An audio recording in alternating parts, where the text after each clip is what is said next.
Hi friends, இன்னைக்கு நம்ம இந்த மாசத்தோட இந்த வாரத்தோட ஏன் இந்த வருஷத்தோட கடைசியில் நிற்கிறோம். இந்த நேரத்தில் 2023க்கு பாய் பாய் சொல்லிட்டு 2024 வெல்கம் பண்ண போகிறோம்.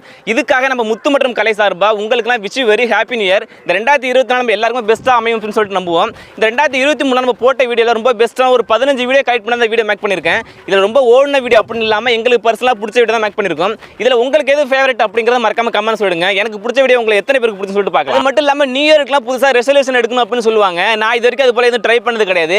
நீங்கள் இந்த சேனலை கம்பேர் பண்ணி இந்த சேனலுக்கு நீங்கள் இந்த 2 ரெசல்யூஷன் எடுத்தால் நல்லா இருக்கும் ப்ரோ அப்படின்னு சொல்லிட்டு நீங்கள் ஃபீல் பண்ணுறதை மறக்காம கமெண்ட்ல சொல்லிடுங்க.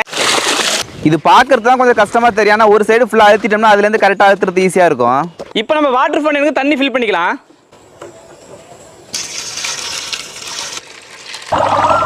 இதை அப்படியே ஒரு லைட்டிங் செட்டப்பில் பார்க்கணும்னு நினச்சேன். அதுக்காக என்ன பண்ணால் அந்த பேஸை தூக்கிட்டு கீழே ஒரு சின்ன ஃபோக்கஸ் லைட்டை வச்சு விட்டேன். இப்போ பாருங்கள், சும்மா செமையாக இருந்துச்சு. கண்டிப்பாக இது டயரில் செஞ்சுன்னு சொன்னால் யாருமே நம்ப மாட்டாங்க, அந்த அளவுக்கு இருந்துச்சு பார்க்குறதுக்கு.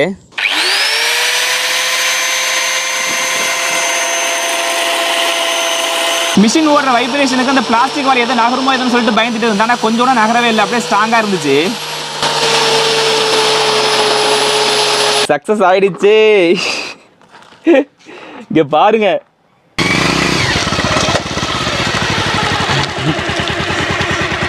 நம்ம வண்டியை ஓட்டி பார்க்கறதுக்கு நேரம் வந்துருச்சு. இருந்தாலும் ஃபர்ஸ்ட் நான் ட்ரை பண்ண போறது இல்லை, ஏன்னா எனக்கு கார் ஓட்டி பழக்கம் கிடையாது. அதனால ஃபர்ஸ்ட் இந்த வண்டியோட மேனுஃபேக்சர் அண்ட் டிசைன் இன்ஜினியர் கலை தான் ட்ரை பண்ண போறான். ஏன்னா அவனுக்கு நிறைய எக்ஸ்பீரியன்ஸ் இருக்கு. அவன் ஃபர்ஸ்ட் ஓட்டி பார்க்கட்டும், நெக்ஸ்ட் நம்ம ஓட்டலாம். கலை ரெடியா? ரெடி. ஓகே, வா பண்ணா. Thank you your honour, thank you. சேஃப்டியா இருந்தீங்க. ஓகே ஓகே, வா வா. ரிவர்ஸ் லைட்லாம் இல்லப்பா. எப்பா வேற லெவலு. ஆக்சுவலாக அந்த மண்பானை பண்ணுற அந்த சக்கரனா பார்த்தீங்கன்னா அந்த காலத்தில் ரொம்ப பெரிய சைஸாக இருக்கும். அதை சுற்றி வரது ஒரு ஆள் பக்கத்தில் நிற்பாங்க. அப்படிலாம் ஒரு பெரிய கம்பு சுற்றிட்டு இருப்பாங்க. ஃபஸ்ட்டு ஸ்பீடு 1ல் வைக்கிறேன். ஐயே, அது எப்படி கை வைக்கிறதுன்னு தெரியலையே. என்ன பாரு, என்னன்னு கேட்டேன். என்ன சொல்றது தெரியல, ரொம்ப ஈஸியாக தான் செய்யலாம் சொல்லிட்டு வாங்கிட்டேன். சைஸ் தேங்காய் கொண்டு தான் வைக்க போகிறோம். இதோட சைஸை பார்த்தாலே பயமாக இருக்கு. இதோட சவுண்டு கண்டிப்பாக ரொம்ப பயங்கரமாக இருக்க போகுது. சரி, ஓகே, இதையும் வச்சு பார்த்தலாம்.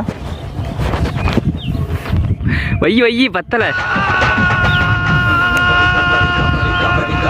முடியாதுடா.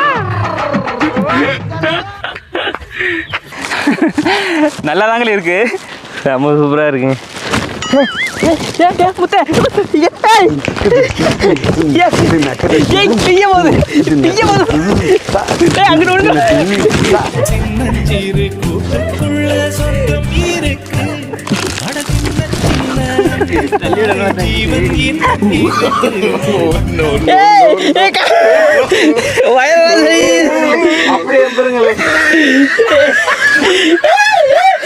அவ்வளோதான், நம்ம ஃபிஷ் டேங்க் ரெடி ஆகிடுச்சு. இப்போ அடுத்ததாக பேக் சைடில் நம்ம ஃபவுண்டனுக்கான மோட்டர் ஃபிக்ஸ் பண்ணிக்கலாம்.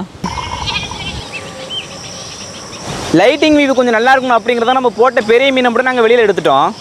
இந்த லாலிபப்பு செய்கிற ஆர்வத்தில் என்ன பண்ணிட்டேன், அந்த பிவிசி பைப் வச்சுன்னு அதை கொஞ்சம் வேகமாக சொல்லிவிட்டேன். அதோட ரியாக்ஷன் என்னாச்சுன்னு பாருங்க. ஆஹா, நேராக பானை போய் பொத்திருச்சு கீழே. நல்லா செமையாக இருக்குல்ல பார்க்க.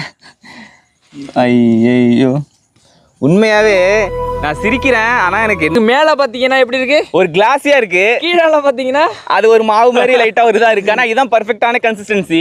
ரெண்டு ஹேண்டையும் நம்ம ஸ்டாண்டில் அடிச்சு வச்சுருக்கோம். அந்த ஆணியில் அப்படியே ஃபிக்ஸ் பண்ணுற பாருங்க, கரெக்டாக ஃபிக்ஸ் ஆகுது.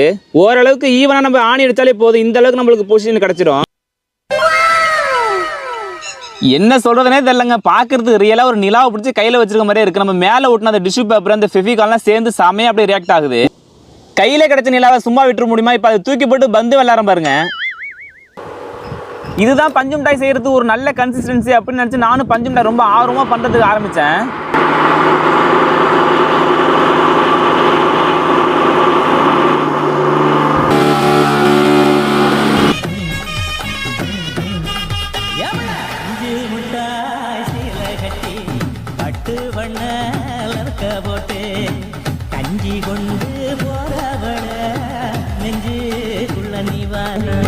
ஃபைனலாக நம்ம மேலே வைக்கிற பீஸ் மட்டும் கொஞ்சம் சாவமான பீஸாக வச்சுக்கலாம். எல்லாமே சாவமாக தான் இருக்குது, இருந்தாலும் உள்ளதிலே சாவமான பீஸை மேலே வச்சுக்கலாம். அப்போ தான் கேக்கு பார்க்கறது நல்லாயிருக்கும்.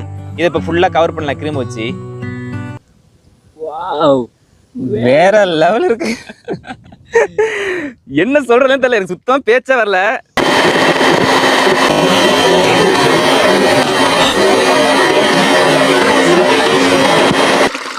தண்ணி ஃபுல்லாக இருக்குது. அண்ணா ஏதோ சத்தம் கேட்குது, மீன் இருக்குன்னு நினைக்கிறேன், பார்க்கலாம். இப்போ அப்படியே இந்த குண்டானில் கொட்டுறேன். அப்பா என்னத்தை சொல்கிறதே தெரியல, செமையாக மாட்டிருக்கு. ஆனால் எனக்கு நிறைய சின்ன மீன்லாம் கிடக்கு, அதெல்லாம் கூட கண்ணுக்கு தெரியல. ஒரு பெரிய மீன் கிடக்கு, அப்படியே கையில் எடுக்க பாருங்க.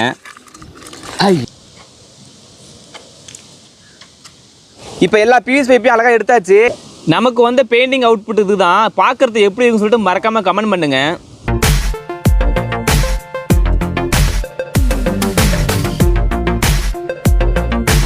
அடுத்ததாக ஒரு 2 அடி இருக்கிற மாதிரி பிவிசி ஷீட் இது போல கட் பண்ணி வச்சிருக்கு. என்ன பண்ண போறோம்னா ஒரு சேஃப்டி கார்டு மாதிரி யூஸ் பண்ண போகிறோம். அதுக்கு இந்த பிவிசி ஷீட் அப்படியே வளைச்சு நம்ம மோட்டர் ஃபிக்ஸ் பண்ணோம்னா ஒரு ஸ்டாண்டு, அதுக்கு மேலே அப்படியே வச்சு ஒட்டிடுறேன். கொஞ்சம் பொறுமையாக விடுவோம். வாவ், இங்கே பாருங்க, புடலங்காய் கட் பண்ணுறதுலாம் சொல்லவே வேணாங்க. நீங்கள் பார்த்தாலே தெரியும் எவ்வளோ வேகத்தில் எவ்வளோ பெரிய புடலங்காய் டக்குன்னு அப்படியே கட் பண்ணுதுன்னு பாருங்க. இதை அப்படியே நம்ம தலைகளை திருப்பிக்கிட்டோம்னா ஸ்க்ரூ போட்டு டைட் பண்ண கொஞ்சம் ஈஸியாக இருக்கும். நம்ம ஃபஸ்ட்டே ஃபுல்லாக தண்ணியை தேவையானாலும் ஊற்றாமல் இது போல் இடையில மிக்ஸ் ஆகிறப்ப ஊற்றிக்கிட்டே இருக்கணும். அப்போ நம்ம கரெக்டான மிக்ஸ் பண்ணி கொடுக்கும். நம்ம நார்மலாக சப்பாத்தியை பூரியை சுட்டு எடுக்கிறது ஈஸி, ஆனால் அதுக்கான மாவு ரெடி பண்ணுறதுக்கு அது ரொம்பவே கஷ்டம். பெரிய குண்டானில் போட்டு கையை வச்சு ரொம்ப அழுத்தி பசங்க வெளியே இருக்கும். ஆனால் இதை பாருங்கள், மாவு கொட்டி தண்ணியை ஊற்றி ஜஸ்ட் பட்டன் ஆன் பண்ணால் போதும், 2 நிமிஷத்தில் சூப்பராக உருட்டி நம்மளுக்கு பதமாக கொடுத்துருது.